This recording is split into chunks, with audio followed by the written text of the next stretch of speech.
오늘 그 베드로가 3번 부인한 이 장면은 성경에 마태, 마가, 누가, 요한 한꺼번에 다 기록되어 있는 말씀 가운데 하나입니다.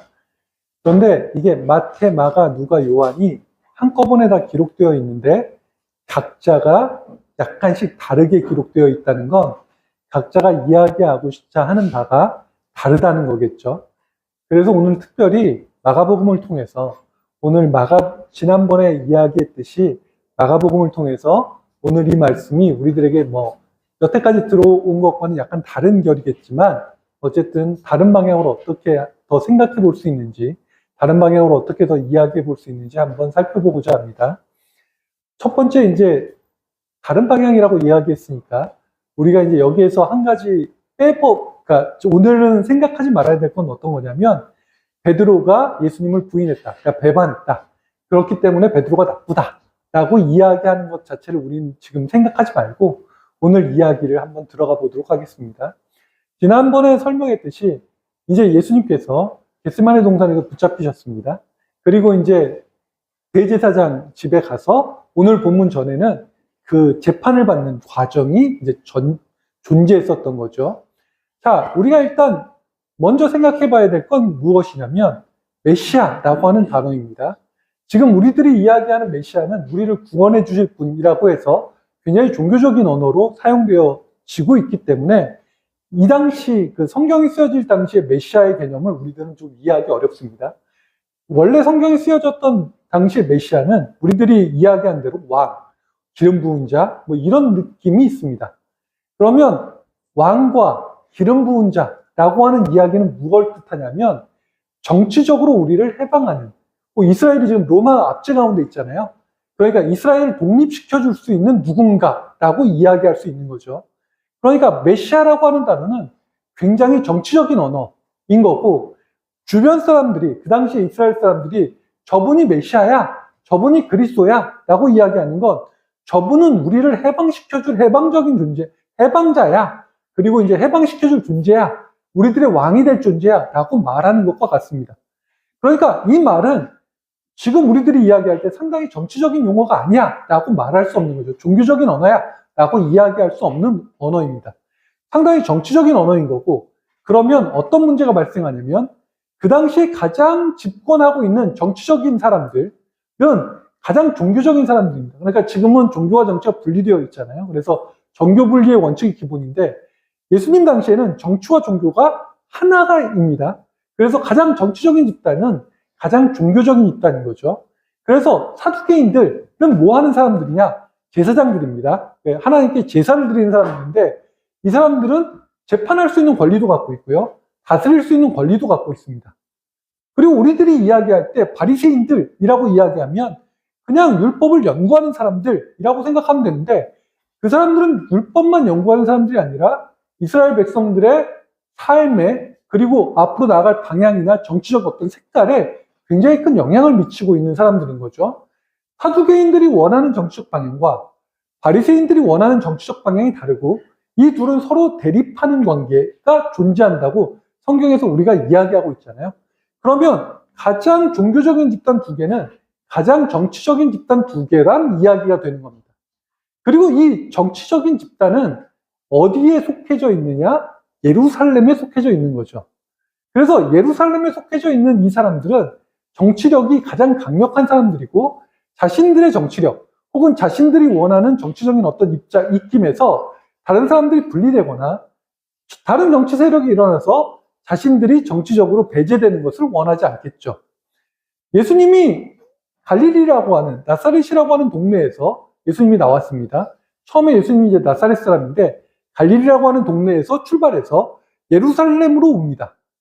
마태, 마가, 누가는 예수님이 예루살렘으로 입성하는 모든 과정이 성경의 과정인 거고요. 그리고 마태, 마가, 누가 대부분은 예수님이 예루살렘에 입성한 이야기가 성경의 대다수를 차지하고 있습니다.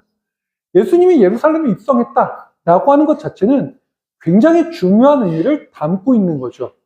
그러면 우리들이 생각할 때 예수님이 예루살렘에 입성하는 것을 우리들은 어떤 의미로 보느냐면 우리들의 죄를 구원해 주시기 위해서 그가 십자가에 못 박혀 죽는다라고 하는 의미로 우리는 받아들이지만 그 당시의 사람들은 아까 처음에도 얘기했지만 정치와 종교가 같다라고 이야기한다면 예수님이 예루살렘에 입성했다 혹은 예루살렘에 가까이 온다라고 이야기하는 건 자신들의 정치적 입지를 무너뜨리고자 하는 누군가가 오고 있는 겁니다.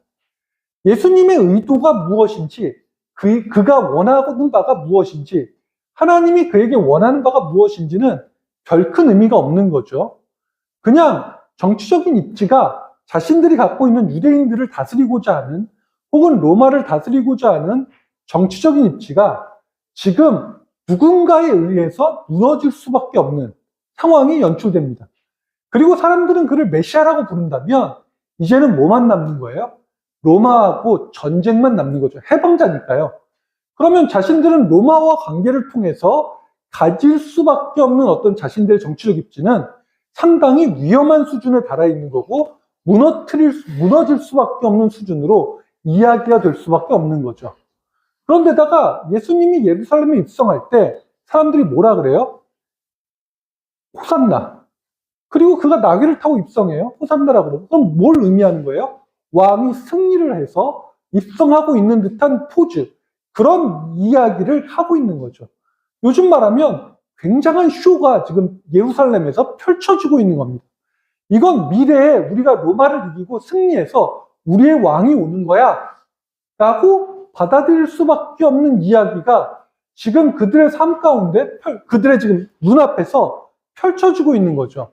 이건 당장에 로마가 와서 전쟁을 일으켜도 무방한 상황이 지금 펼쳐지고 있는 겁니다. 자, 예루살렘에 있는 정치 세력은 이걸 받아들일 때 우리들의 지금 정치적 입지가 약화되거나 사라질 수 있어요. 전쟁을 통해서 우리는 언제든지 없어질 수 있어요. 이런 상황에서 그 메시아라고 많은 사람들이 추종하고 있는 그를 어떻게 그를 내버려 둘 수 있느냐라고 이야기한다면 그를 내버려 둘 수 있는 존재가 아니었을 겁니다. 그러니까 당연히 예루살렘에 들어와서 그를 무너뜨리고 비방하고 없애기 위한 작업들이 그들 가운데 존재했겠죠. 그리고 겟세마네 동산에서 그를 체포함과 동시에 그러한 작업이 더 들어갈 수 있었을 겁니다. 그리고 그는 그 작업을 통해서 이제 그들은 예수가 누구인지에 대한 작업을 통해서 사람들에게 이제 이 사람이 가지고 왔던 메시아, 그 운동, 그의 가지고 왔던 정치적 입지 이런 것들을 무너뜨릴 수 있는 가장 중요한 단서를 그들은 잡을 수밖에 없었던 거죠. 먼저 예수님이 대제사장의 그 재판정에서 그들은 그를 무너뜨리기 위한 재판을 시작합니다. 성경에서 이야기할 때 그 재판은 거짓으로 점철된 재판이었다라고 성경은 증언하고 있는 거죠. 그를 통해서 그의 입으로 잘못된 걸 들을 수 없기 때문에 거짓 증인들을 불러오고 그 거짓 증인들을 통해서 그를 죽이려고 하는 여러 가지 상황들이 끊임없이 펼쳐지고 있습니다. 자, 그러면 재판정 안에서는 거짓으로 그를 무너뜨리려고 하는 시도가 존재했습니다. 그러면 재판정 밖에서는 어떤 일들이 벌어졌을까요? 그것이 바로 오늘 본문에 나와 있는 베드로의 사건입니다. 마가복음은 이 베드로의 사건을 통해서 우리들의 모습을 다시금 보여주고 있는 거죠. 자, 처음에 오늘 본문에서 나와 있는 제일 처음의 이야기는 뭐냐면, 물론 이제 그건 예수님이 재판장에 끌려갈 때 베드로가 이제 스승을 버리고 도망갔잖아요. 양심에 찔렸습니다. 그래서 이제 그가 어쨌든 용기를 쥐어짭니다. 그 상황에서 최대한 용기를 쥐어짜서 그 재판정까지 옵니다. 그래서 그 안에는 못 들어가고 바깥에 앉아서 겹불을 쬐고 있는 거죠. 모닥불이 있는데 그 모닥불 곁에서 불을 쬐고 있습니다. 자, 그런데 성경에서 오늘 이야기하고 있는 첫 번째 이야기가 뭐냐면 대제사장의 여종이라고 표현합니다. 대제사장의 그들의 정치 상황이나 그들의 모든 상황을 대변할 수 있는 누군가가 하나가 들어오기 시작하는 거죠. 얘가 베드로인지 아닌지를 명확하게 인지하지 못합니다. 요한복음에서는 인지했다고 말하지만 마가복음에서는 인지가 되어 있는지 없는지 모르는 상황인 거죠. 그리고 그가 베드로를 보면서 너도 그와 같은 동네에 살고 있는 그의 도단계 아니냐고 베드로를 먼저 물어보기 시작합니다. 여기서 중요한 건 요한복음은 명확하게 내가 보았다고 이야기합니다. 그 말은 뭐냐면 내가 알고 있어, 너는 누구야 라고 말하지만 마가복음은 그 얘기를 의도적이든 의도적이지 않든 하지 않습니다. 그 얘기를 하지 않는다는 얘기는 뭐냐면 이 여종은 그가 누구인지를 명확하게 알든 모르든 상관없는 거죠. 그리고 이 여종은 제사장들이 하고 있는 그 모든 행위에 대한 이야기들을 가지고 와서 그 주변에 있는 사람들에게 지금 무언가의 메시지를 전달하고 있는 겁니다. 그리고 지금 이 상황에서 그와 한패라고 하는 상황이 얼마나 위험한 상황인지를 전달해주고 있는 거죠. 그리고 그에게 이야기합니다. 그러니까 이제 베드로가 무섭잖아요. 용기를 쥐어짜서 왔는데, 그러니까 이제 무서우니까 뭐라고 얘기를 하냐면, 너 지금 무슨 말해? 난 네 말이 무슨 말인지 전혀 모르겠어. 라고 일단 고백합니다. 그러니까 이 여자가 그 다음에는 무슨 얘기를 하냐면, 내가 이 사람이 진짜 잘못했는지 안 잘못했는지 모릅니다. 그리고 나는 어쨌든 이 상황을 모든 사람들에게 전파해야 될 책임이 있습니다. 그러면 이 사람이 잘못했는지 모르고 일단 내가 말을 던졌습니다. 그런데 이 사람이 부인하잖아요. 그럼 만약에 내가 명확하게 안다면 무엇을 해야 돼요? 증거를 제시합니다. 증거를 제시해서 이 사람이 그런 사람이야 라고 내가 말을 하겠죠. 그런데 이 여종이 그 다음에 하는 행동이 있습니다.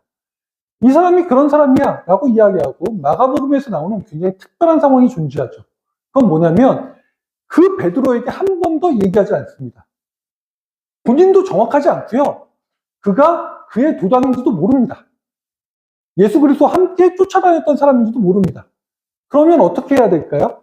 그를 향해서 너 그런 사람이야 라고 강요하지 않습니다. 그거 어떻게 해요? 주변 사람들에게 말하기 시작합니다. 제가 그런 사람일 거야 라고 말하기 시작합니다. 그래서 69절에 보면 이렇게 이야기합니다. 여종이 그를 보고 그에게 얘기하지 않습니다. 그를 보고 곁에 서 있는 사람들, 주변에 있는 사람들에게 이야기하기 시작합니다. 이 사람이 그 도당이야. 내가 증거도 없고 내가 명확하지 않습니다. 그럴 때는 어떻게 해요? 주변에 있는 사람들에게 말하기 시작합니다. 이 사람이 그 사람일 거예요. 사람들 와보세요. 이 사람이에요. 이 사람. 이 사람이 그럴 것 같아요. 라고 사람들에게 말하기 시작하죠. 그러면 이 말의 파괴력이 얼마나 크냐면 사람들이 이제 그 사람이 그런 사람인지 아닌지 확신할 방법이 존재하지 않지만 여러 명이 들어서 여러 명이 힘을 합치기 시작합니다.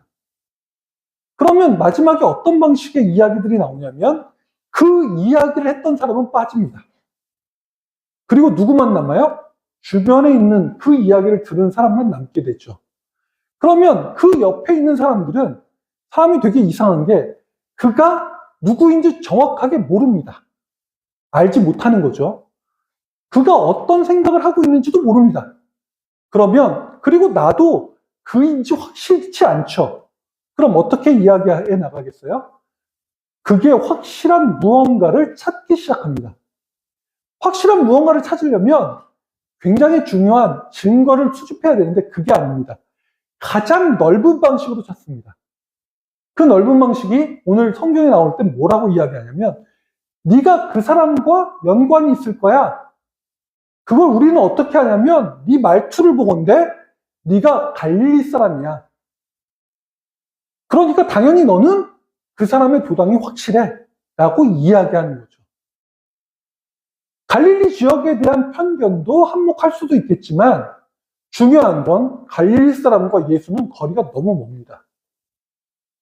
그럼에도 불구하고 그 사람들은 그 사람이 확실하다는 누군가의 이야기를 계속 전달해 들었을 것이고 그리고 그 이야기가 확실하다는 확증이 들었다면 명확하게 그 증거를 찾아야 되는데 자신들은 정확하다고 이야기하는 가장 넓은 방식의 이야기를 듣고 증거다라고 내밀기 시작합니다. 그리고 이러한 방식은 누구 하나를 확실하다 확실하지 않다고 이야기하기 전에 그를 죽이는 가장 중요한 열쇠로 만들기 시작하는 거죠. 그 지역에 있는 사람들은 전부 다 갈릴리 지역에 있는 사람들은 예수가 죽으면 예수의 도당이라고 생각해서 그들을 다 죽일 수 있는 어떤 무언가의 압력이 형성되기 시작합니다. 자, 갈릴리 사람들은 이제 어떻게 해야 되나요? 내가 죽지 않으려면 어떻게 해요? 그에 대해서 철저하게 이제는 배격해야 되는 상황이 들어오기 시작합니다. 그를 저주하거나 그를 욕하거나 나는 그와 다르다는 사실을 끊임없이 증명해야 되는 상황이 연출이 되는 거죠. 내가 그와 관계가 있다, 관계가 없다를 그 사람이 증명해야 됩니다. 의문을 제기했던 사람이 증명해야 되는데 그 반대가 되는 거죠. 의문을 제기한 사람은 네가 그 사람과 멀리 있기 때문에 그런 거야 라고 얘기하면 나는 그 사람과 관계가 없다는 사실을 말도 안 되는 의문을 제기하는 사람에게 끊임없이 이야기해야 되는 거죠. 한국 사람이 범죄를 저질렀습니다. 미국에서 이제 예전에 한국 사람이 총기 사고를 한번 낸 적이 있습니다. 총을 가지고 가서 다 죽인 적이 있죠. 그러면 한국 사람들은 다 총기를 들고 해서 난사를 시키는 사람들이야. 너 한국 사람이잖아 라고 말하기 시작합니다. 한국 사람들은 뭐라 그래야 돼요? 나는 총기를 들고 난사하는 사람이 아니야를 증명해야 됩니다. 증명할 수 있나요? 그건 증명 안 됩니다. 그런데 사람들이 올 때마다 미국에 우리가 갈 때마다 미국 사람들이 이야기합니다. 너 한국 사람이지? 넌 총기를 난사하는 범인이야. 내가 총기를 어떻게 난사해? 한국 사람이 총기를 난사했잖아 라고 매칭이 되는 거죠. 증명될 수 없는 상황들이 끊임없이 우리 가운데 이야기되어지기 시작합니다. 그러면 그 다음부터 우리는 내가 한국 사람이 아니라는 걸 증명하든지 한국 사람을 욕하든지 아니면 그 사람을 욕하든지 무슨 방법을 통해서든지 증명해야 되는 책임이 나에게 존재하게 됩니다. 네, 왜요? 한국 사람이니까요. 말도 안 되는 상황이 우리 가운데 있습니다. 이게 되게 재밌는 얘기고 되게 웃긴 얘기 같은데 이러한 상황들이 끊임없이 존재합니다. 우리들이 살고 있는 세상 속에서 증명하지 않아야 되는, 그러니까 증명의 책임이 있는 사람들이 그 증명의 책임을 다른 사람에게 미루고 그 사람이 나쁘다, 혹은 그쪽이 나쁘다, 그 지역이 나쁘다, 그게 나쁘다라고 이야기하면서 그 사람들에게 증명의 책임을 묻거나 그들을 향해서 욕하거나 그들을 나쁘다고 이야기하는 일들이 끊임없이 전개되죠.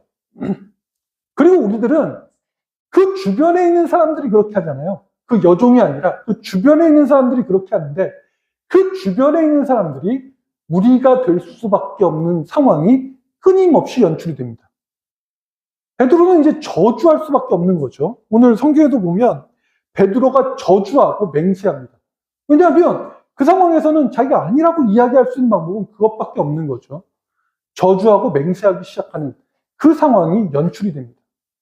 우연히 맞죠. 베드로는 예수의 사람인 게 맞고 그를 쫓아다니는 주교 인물인 게 맞지만 그건 그들의 얘기 가운데서 우연한 일치였을 뿐이라는 거죠.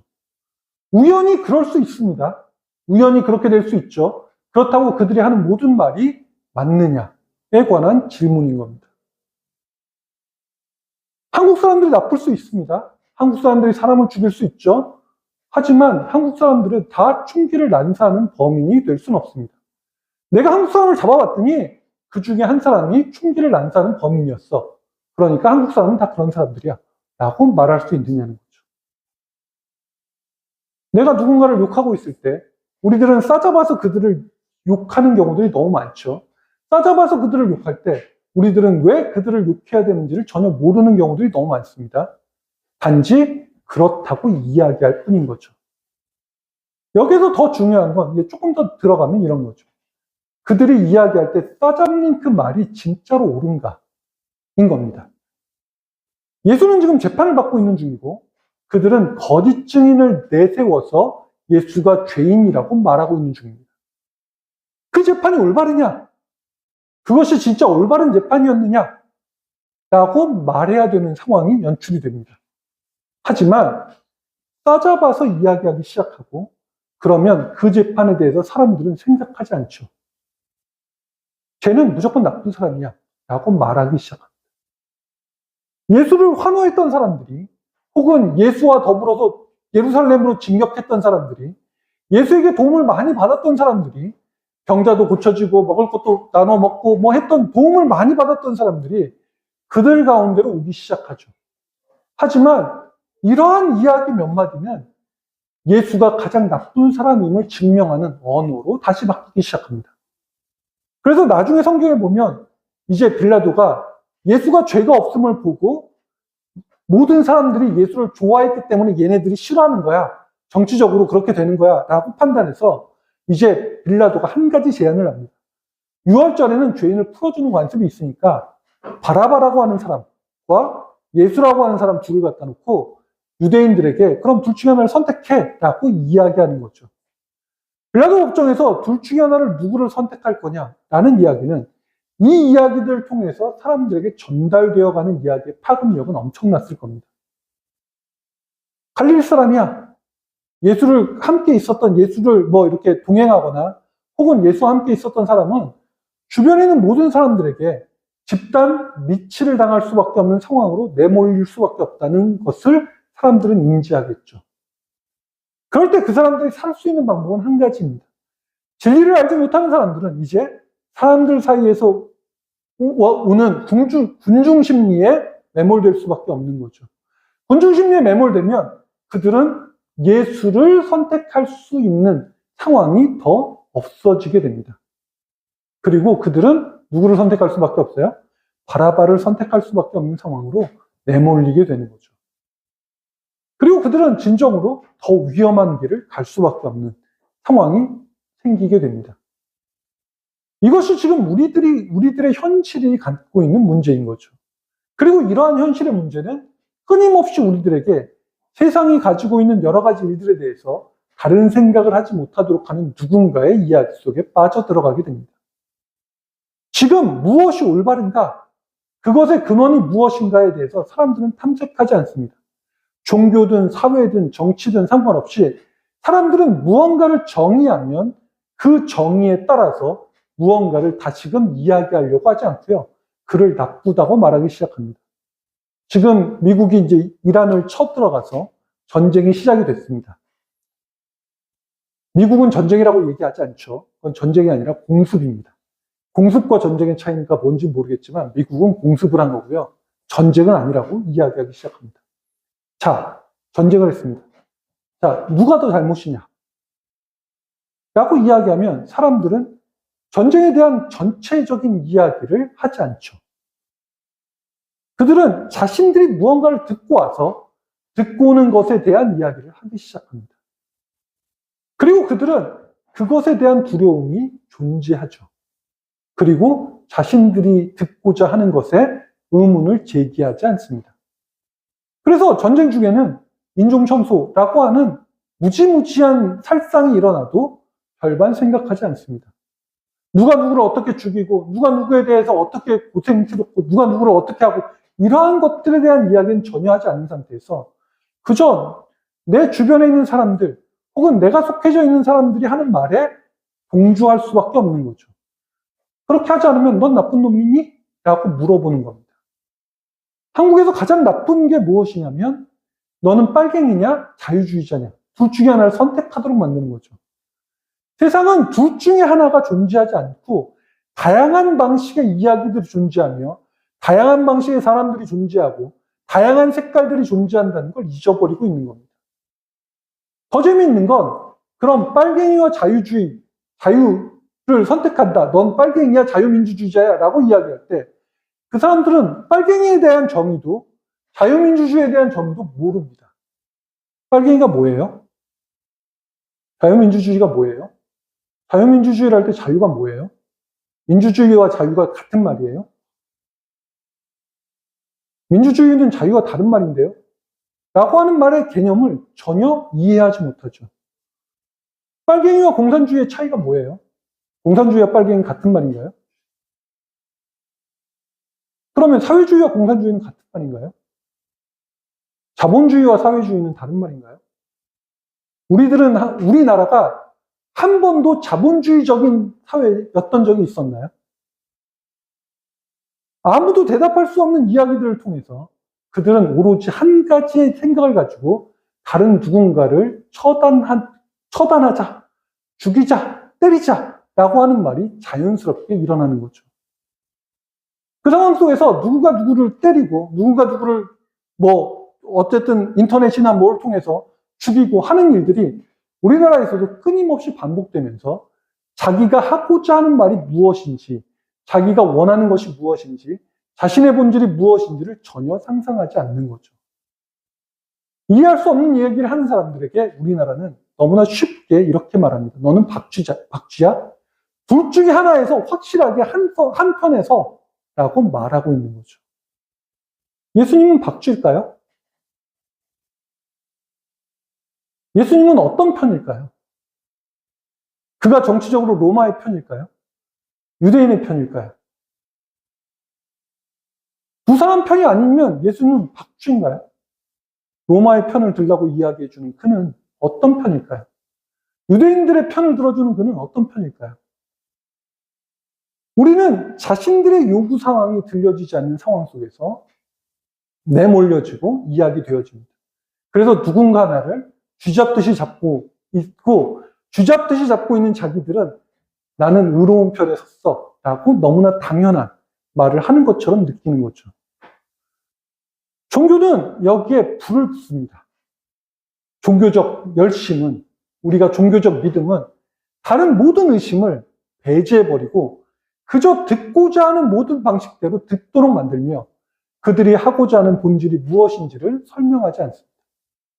그냥 그것이 나쁘다고 이야기하면 하나님이 그게 나쁘다 그랬대 라고 이야기하고 사람들을 협박하고 쳐들어가고 그를 죽이고 그를 무시하고 그를 몰살시키는데 아무런 의미가 없도록 만들어가는 거죠. 종교전쟁이 일어나는 가장 대표적인 게 십자군 전쟁일 것입니다. 그들은 오로지 하나, 예루살렘, 예수 그리스도를 위해서 그들은 예루살렘을 탈환하면 되는 거였습니다. 가고 있는 도중에 그들이 같은 종교, 그러니까 같은 기독교를 믿고 있는 사람들을 죽이든 강간하든 불을 태워도 화재를 만들든 상관없습니다. 그들은 뭐만 하면 돼요? 예루살렘에 입성만 하면 됩니다. 가고 있는 모든 와중에서 누구를 죽이든 예루살렘에 입성해서 내가 누구를 죽이든 그들은 상관없습니다. 예루살렘만 입성하면 되는 거죠. 그리고 그렇게 말하는 사람들에게 그들은 본질을 다 잃어버립니다. 그래서 십자군 전쟁 기록 보면 나중에 예루살렘에 있는 기독교인들이 십자군을 치를 떨도록 싫어했습니다. 그들이 원하는 건 뭐예요? 이슬람이 다시 예루살렘을 점령해 줬으면 하는 겁니다. 최소한 이슬람이 예루살렘을 점령하면 자기들은 살 수 있거든요. 그들이 요구하는 방식은 무엇이냐? 그들이 원하는 예루살렘의 점령이 그들에게 필요한 게 무엇이냐에 대해서 그들은 아무것도 질문하지 않습니다. 그저 위에서 누군가가 이야기해주고 그리고 면죄부를 통해서 너희들의 모든 죄는 다 없어질 거니까 걱정하지 말고 가. 예루살렘만 입성하면 너희들은 천국이 너희들 것이니까 걱정하지 말고 가. 라는 말에 매몰되어 있죠. 자신들이 원하는 모든 방식들을 그들은 얼마든지 없애버리고 그를 향해서 나가기 시작합니다.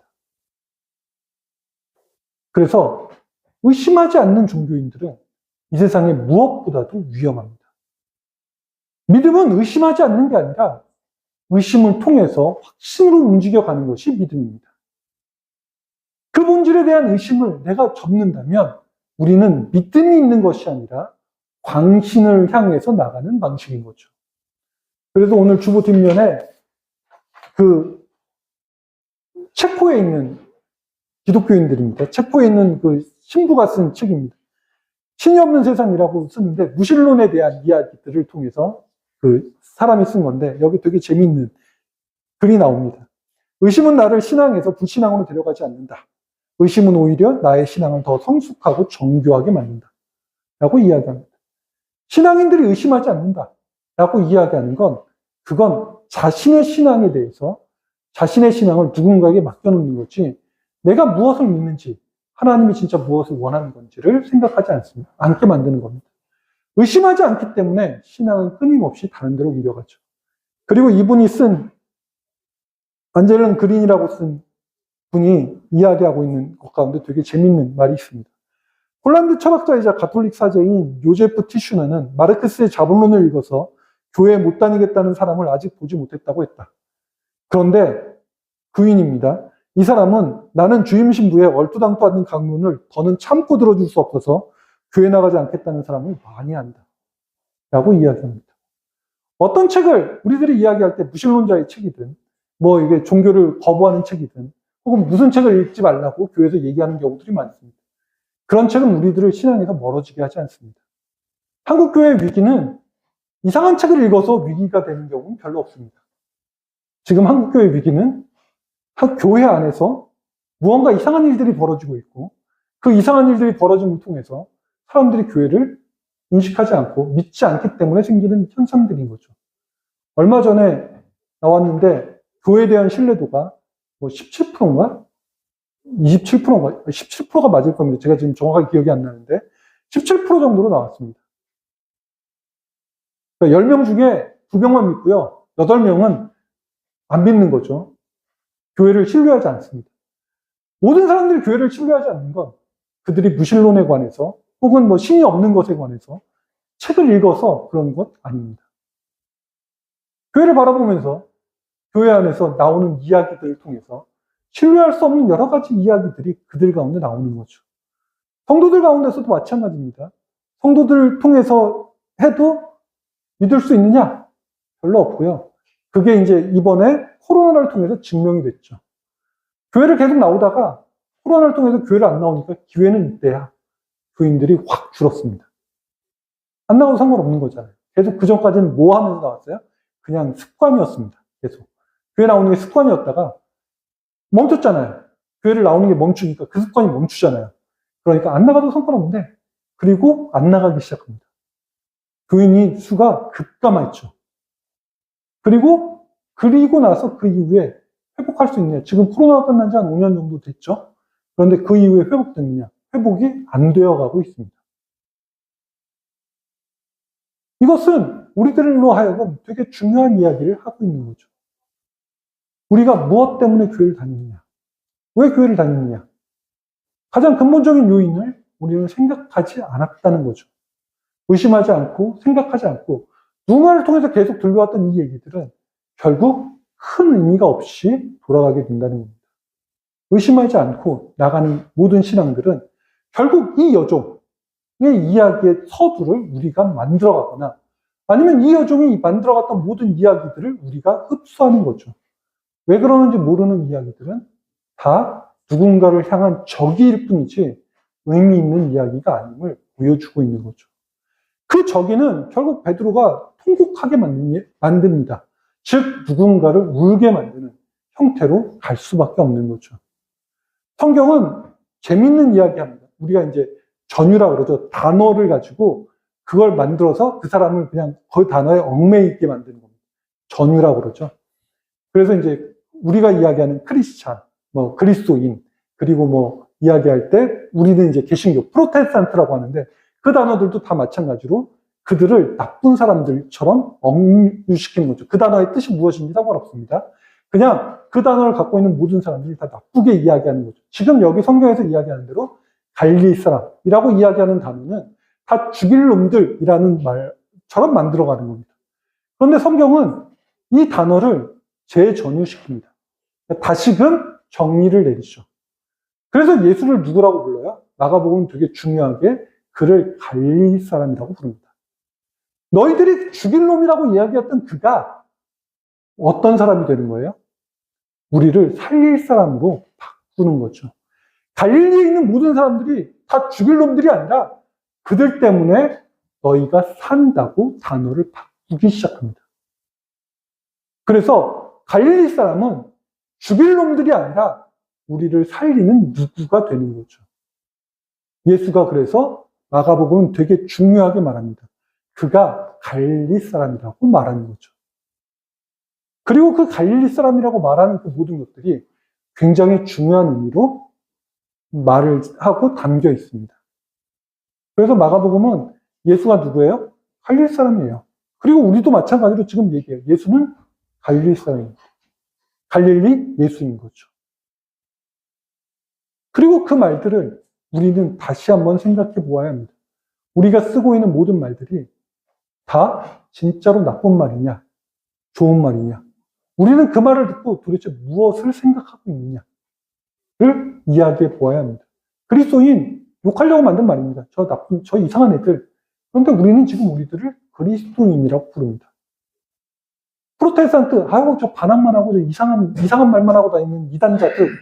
지금 우리는 우리를 프로테스탄트라고 부릅니다. 사람들이 이야기할 때 그것에 대한 본질을 찾아간다면 우리는 우리들의 삶 속에서 무언가를 다시금 정의 내릴 수 있는 거죠. 사순절 기간 동안에 우리는 생각해 보아야 합니다. 그리스도를 쫓아가는 것이 무엇인지, 우리의 본질이 무엇인지, 우리들이 하고 있는 얘기 혹은 내가 하고 있는 얘기 가운데 내가 알고 있는 게 무엇일까? 그리고 나는 내가 모르는 이야기를 통해서 누군가를 괴롭히고 있는 것은 아닐지 생각해 보아야 합니다. 그리고 그것을 통해서 우리는 다시 한번 한 가지를 깨달아야 되는 거죠. 종교는 의심하는 자들의 몫입니다.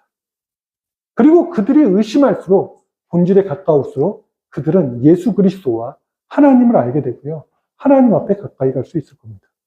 만약에 그들이 의심하지 않고요.